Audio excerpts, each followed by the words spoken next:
This is Cwm Idwal National Nature Reserve, and we're right by the edge of Cwm Idwal, which is in the centre of Cwm Idwal. It is managed in partnership between the National Trust, National Park and Natural Resources Wales. The geology we have here and the botany makes it an excellent outdoor classroom. Down the bottom by Llyn we've got the interpretation room run by the partnership, and both Llyn Ogwen Cottage run by the National Trust.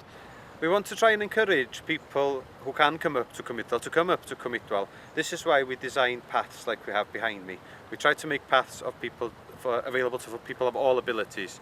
These are stone pitched paths, which are a feature we see in the Highlands. The stone is carried by helicopter here and pitched in the traditional method. By making suitable paths, we keep people on the paths rather than on the sensitive habitats we have either side. I often bring groups of school children and college students up here, including a lot of societies who want to learn about the place. And one of the main things that I talk about, because it's of interest to me, is the geology here. It's exceptional in Cwm Idwal, and it's a fantastic example of a volcanic landscape that's been folded and mashed up over hundreds of millions of years, and has been subsequently exposed by the work of glaciers. So we've climbed up slightly higher now to the back of Cwm Idwal, just below Twll or Devil's Kitchen. Behind me, Cwm Idwal, and then further on, Llyn Ogwen, the lakes there. Behind me over this shoulder, we've got some classic examples of Arctic alpines. We've got the moss campion and the roseroot, both very special plants, and they're here mainly because of the geology of the rock underneath.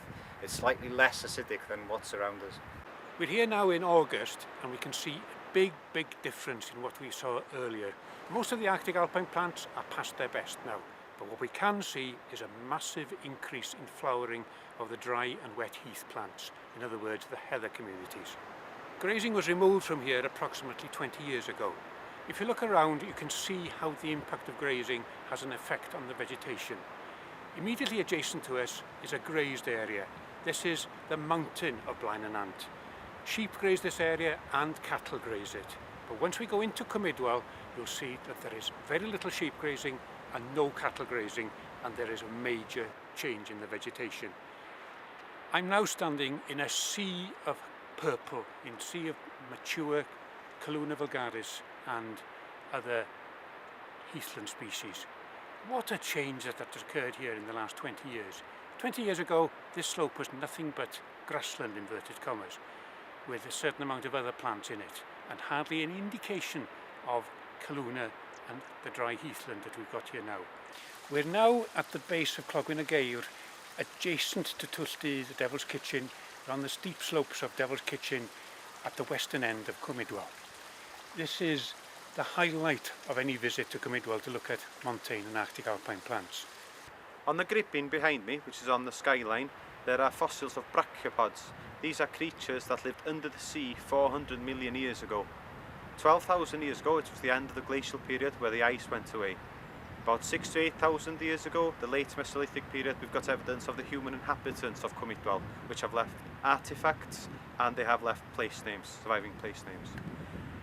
Cwm Idwal National Nature Reserve has been here for 60 years, which in the grand scheme of things is a blink of an eye. We've done so much in that 60 years in terms of conservation, education and recreation. Today, looking forward, we'll try and develop those areas, and we'll use both Llyn Ogwen Cottage to further develop education, recreation and conservation for future generations.